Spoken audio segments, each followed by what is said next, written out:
Report পাওয়া গেছে তাতে আরও আসামি আছে, তাদের সঠিকভাবে ধরা হচ্ছে না বা আড়াল করা হচ্ছে।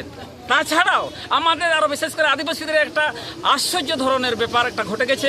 আরজিকরের ঘটনার পাশাপাশি পরবর্তী সময়ে পূর্ব বর্ধমানের এক আদিবাসী তরুণী খুনে যুক্তদের দৃষ্টান্তমূলক শাস্তি ও মহিলাদের নিরাপত্তার দাবিতে পথ অবরোধ করলেন আদিবাসী সংগঠন ভারত জাকাত মাঝি পারগনা মহলের সদস্যরা।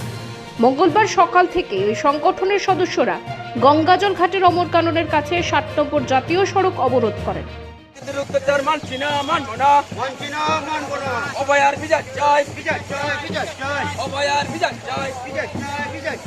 দিনের ব্যস্ততম সময়ে এই অবরোধের জেরে আটকে পড়ে অসংখ্য যাত্রী ও পণ্যবাহী যানবাহন।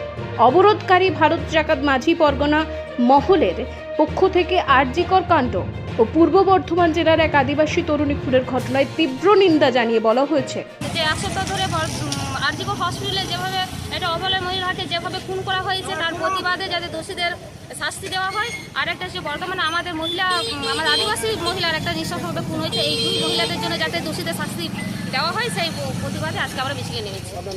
অবিলম্বে অভিযুক্তদের গ্রেফতার করে দৃষ্টান্তমূলক শাস্তি দিতে হবে, আর তা না হলে আগামী দিনে বৃহত্তর আন্দোলনে নামবেন বলেও হুঁশিয়ারি দেন তারা। পরে অবরোধস্থলে পৌঁছে গঙ্গাজল ঘাটি থানার পুলিশের সঙ্গে আলোচনা শেষে অবরোধ উঠে যায় বলেই জানা গিয়েছে।